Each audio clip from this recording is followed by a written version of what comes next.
out the SEC for the third straight year in the national championship game because Ole Miss did have a chance. They fought the entire time. You could argue a reasonable pass interference call on the last play would have swung this the other way, but Ole Miss finishes their year with the best season in Rebels history, and while disappointed in the outcome, there was a lot of positive to take away from this CFP run. Listen to this. I think I just remember how they embraced each other. I mean, there was a lot over the last month or so, however long it's been now, to where, somebody could have not been a good dude. Somebody could have not worked hard. Somebody could have not showed up on time. And, I can't recall one issue.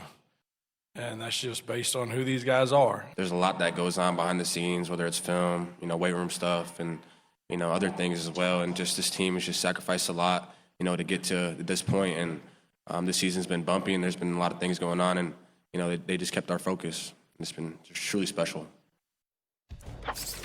Season been bumpy is probably a nice way to put it by Trinidad there. But after the game, former Ole Miss head coach Lane Kiffin had this to say on social media following the loss. Amazing effort and grit, and Ole Miss football, best season ever in the history of Ole Miss. Love you guys. I'm going to just leave that there and ask you guys this question. How will you remember this Ole Miss season, Cam? First off, that's a troll move right there. It's one of those things where I look at that locker room and nobody really gives those individuals enough mic volume to be heard because, hey, you got Charlie Weiss. That's he's probably already in Baton Rouge right now. Mm-hmm. You have Joe Cox. You have George McDonald, Kevin Smith, Dave Stevens, Billy Glasscock, and more that was on Ole Miss's staff and now is transitioning to LSU. Oh, and by the way, while they were preparing for, the semifinals game versus Miami, they were transitioning back and forth. If they wasn't transitioning back and forth, they was in constant communication of, LSU, how are we going to recruit? Hey, what's going to be the plan? We're already in phase one of our offseason program. There's a lot of controversy for me that I feel like the kids were cheated because as you're trying to prepare to be the best version of yourself, you're not being asked or directed from a person who's all the way bought in. And as a player, I would feel a certain type of way. But you don't have no say-so to kind of speak of it. If you're going into shenanigans, but we're playing it for the biggest game in school history, he's not all the way locked in and bought in.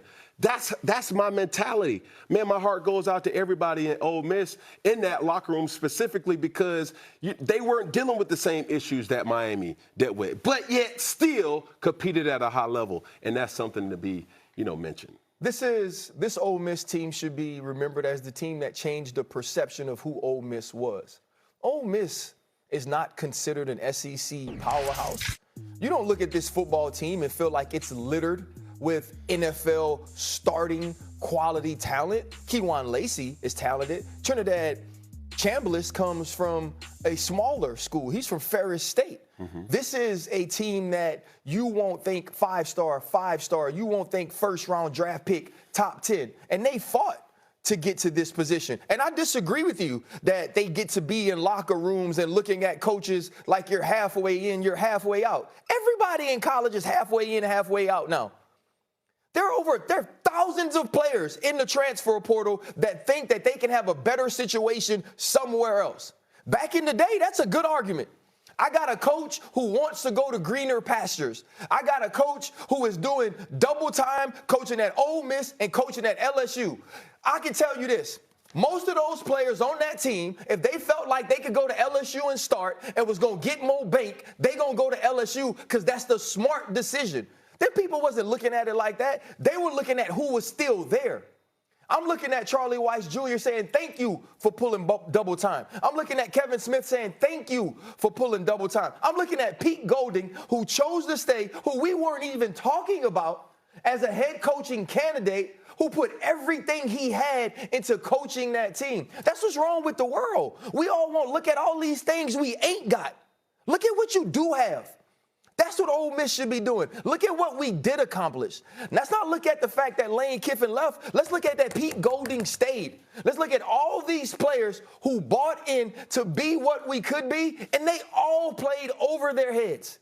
This team exceeded expectations. They overachieved. Where they are, you're right, nobody thought that they would be there, whether it was with Lane Kiffin or without. This is a team you think of in 60 and 62 was the last time they was playing to win national championships. Hell, Billy Cannon was winning Heisman's at LSU at that point. This is a great season for this team. Everyone there should be credited and commended for what they accomplished. They should be credited. They should be absolutely proud of themselves. You are absolutely right, RC. One would argue they overachieved until you watch their talent on the field, and then you'd be like, they really didn't overachieve. They belonged. Because them brothers, they got some ballers on Ole Miss, no doubt about it. All right, and they deserve all the credit in the world, and so does Pete Golding for the job that he's done in winning those 2 playoff games. And with them competing the way that they completed last night, they were in a position to win this game. It's just that Miami drove down the field and got the game-winning touchdown. I mean, they were up 27-24. Let's understand that in the last two minutes of the game. So we get that part. But I'm not going to tell you to look at Ole Miss and say they've arrived. This team has. The program remains to be seen. Lane Kiffin did what he did over the previous 6 years. It was Lane Kiffin that got those players, obviously with the help of his assistant coaches. Of course, we know that. But it was Lane Kiffin they came to the program to play for. It was Lane Kiffin who hired those assistant coaches. And so now that he's gone, what you going to do moving forward? What level of sustained success are you going to be able to achieve? We got to make sure we remind everybody it ain't about what you do 1 year when you're talking about the program. When you're talking about 1 year, you're talking about that team, those brothers that we saw on the field last night. Why do you think you see Miami with a Ray Lewis, with a Michael Irvin, with an Edgerrin James, and all of these Ed Reed and all of these cats on the sideline with Miami? Because what they did, they're starving for that to be recaptured. Ole Miss is starving for a level of sustained success so we can view their program the way some of these elite programs in the nation are going to be reviewed. So I don't take anything away from this team right now. I don't take anything away from these players. But what I want to see, RC, what I want to see, Cam and Shay, is what you're going to do now that Lane Kiffin is going and he's going to LSU to rebuild something. You're better this year than LSU was with what the job that Brian Kelly did. So what you going to do next year? And what you going to do the year after that? That is what will determine how we view this program. This team is another matter. Ain't nothing to talk about with them. Those brothers are ballers, and they all deserve all the credit in the world. But what you're going to do in the next few years to follow will determine how we view this program overall. Quickly, because I know we have to break. Do you guys think if Lane Kiffin was on the sideline and all these coaching changes never would have happened during this playoff run, they would have made it this far? Or do you think they would have gone further? Yes, I do. And real quick, you speak about celebrating what did happen. For the rest of their lives, they will be able to look back and feel disappointed because they say what could have happened. And that's why I feel like they were slighted. Okay. We'll leave that there. We'll have more on this, obviously, coming up because this is a huge